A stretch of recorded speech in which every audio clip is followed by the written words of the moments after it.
Hello, यो भिडियोमा चाहिँ हामी भेरिएबल हेर्छौँ। सो कुनै पनि प्रोग्रामिङ ल्याङ्ग्वेजमा भेरिएबल भनेको चाहिँ एउटा भ्यालु स्टोर गर्ने एउटा कन्टेनर टाइपको होइन, भ्यालु स्टोर गर्ने एउटा कन्टेनर टाइपको हो। र हामीले पाइथनमा चाहिँ भेरिएबललाई कसरी लेख्ने भनेदेखि इक्वल्स टु साइन दिएर लेख्छौँ है। यतातिर भ्याल्युज लेख्छौँ, यतातिर भ्याल्युज अनि यतातिर चाहिँ हाम्रो भेरिएबल नेम। अब भेरिएबल नेम यो त नेम हो, नेमको नि मान्छेहरूको नामको नि के रुल्सहरू हुन्छ होइन। जस्तै कि इलन मस्क छोरा बाहेक अरू सबैको नामहरू नम्बर कन्टेन गर्दैन होइन। सो हाम्रो भेरिएबल नेममा कन्टेन्स फर्स्ट लेटर चाहिँ एउटा रुल चाहिँ हाम्रो रुल्सहरू चाहिँ हाम्रो फर्स्ट लेटर चाहिँ फर्स्ट लेटर हाम्रो जहिले नि अल्फाबेट हुनुपर्छ है। जहिले नि अल्फाबेट हुनुपर्छ एदेखि जेडसम्म अथवा हाम्रो अन्डरस्कोरबाट पनि सुरु हुन पाउँछ है। यो भयो हाम्रो first rule.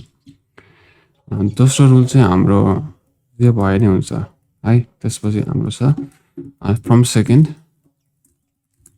Second there can be numbers to है। हाम्रो नम्बर्स नै हुन पाउँछ तर बट स्पेसल क्यारेक्टर्सहरू जस्तो हुन्छ नि डट कमा यो चाहिँ हुन पाउँदैन है। जस्तो कि ए डट बी भनेर चाहिँ हामीले 3 भनेर यसो लेख्न पाउँदैन। यो चाहिँ भेरिएबल कसरी लेख्ने त नि हेरिदिइहाल्छु। फर्स्ट रुल चाहिँ के छ भन्दाखेरि फर्स्ट लेटर चाहिँ अल्फाबेट हुनुपर्छ भनेको छ है। सो अल्फाबेटबाट चाहिँ हेलो भनेर लेख्थेँ, हेलो मैले चाहिँ 5 स्टोर गरेको छ है। सो यो भ्यालिड हुन्छ, यसलाई मैले प्रिन्ट गरेर लेख्यो भने प्रिन्ट हेलो भनेर लेख्यो भने 5 प्रिन्ट गर्छ, ठिक छ।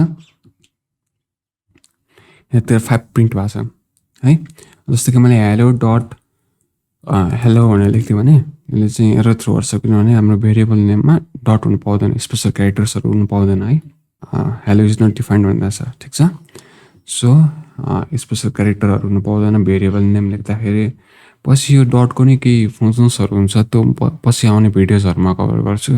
जस्तो कि यहाँ अब मैले कमा लेखेँ भने यहाँ यो नि रङ थ्रो गर्छ, किनभने यता त 2टा भेरिएबल नेम छ हेलो र हेलो, यतातिर एउटा मात्र भेरिएबलको भ्याल्युज छ 5। सो यो हेलो भन्नेले चाहिँ 5 स्टोर मात्र गरेको छ, तर यो हेलो भन्नेले केही भ्यालुलाई स्टोर गरेको छैन। सो यसले चाहिँ एरर थ्रो गर्छ। यसलाई रन गरेर हेर्दा हुन्छ है। नन इन्टरेबल इन्टिजर अब्जेक्ट भनेर देखाएको छ, अझै एउटा भ्यालु हाल्नुपर्ने हुन्छ। सुरुको हेलोले चाहिँ 5 स्टोर गरेको छ भनेदेखि दोस्रो हेलोले चाहिँ 3 लाई स्टोर गरेको छ, ठिक छ। प्रिन्ट गरेर लेखिदियो भने 3 प्रिन्ट हुन्छ है। यो फर्स्ट होइन सेकेन्डलाई चाहिँ प्रिन्ट गर्दा चाहिँ यसले सपोज हेलो भनेर मात्र लेखिदियो भने चाहिँ अब चाहिँ 5 प्रिन्ट गर्छ है। सो यो भयो हाम्रो सेकेन्ड रुलहरू होइन। सो यो थियो हाम्रो सेकेन्ड रुल। थर्ड रुल चाहिँ हाम्रो के छ भन्दाखेरि किवर्ड्सहरू हुनु भएन, नो किवर्ड्स है। भेरिएबल नेम लेख्दाखेरि किवर्ड्स प्रेजेन्ट हुनु परेन। किवर्ड्स भनेको चाहिँ पाइथनमा चाहिँ स्पेसल फङ्सन हुन्छ क्या त्यसको है। किवर्डले चाहिँ हाम्रो पाइथनमा सर्टेन प्रपर्टिज हुन्छ क्या त्यसको। जस्तो कि इफ एल्स हामी पछि आउने भिडियोजमा कभर गर्छौँ। यदि यो भयो भने यो कर होइन, नत्र भए अर्को कर होइन। यस्तै गरी इफ एल्स फर वाइल लुपहरू हुन्छ, यिनीहरू चाहिँ हाम्रो पाइथनको किवर्ड्सहरू हुन्। यिनीहरू एज अ भेरिएबल नेम हामीले लेख्न पाइँदैन है। सो यस्तै गरी पाइथनमा हाम्रो 35वटा जति भेरिएबल नेम्सहरू छन् है। सो यति पाइथन 3मा चाहिँ अहिलेसम्म थाहा पाएकोमा चाहिँ 35वटा जति छ यस्तो किवर्ड्सहरू।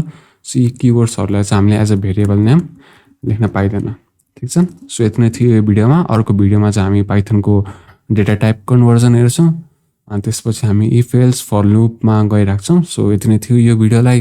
Thank you.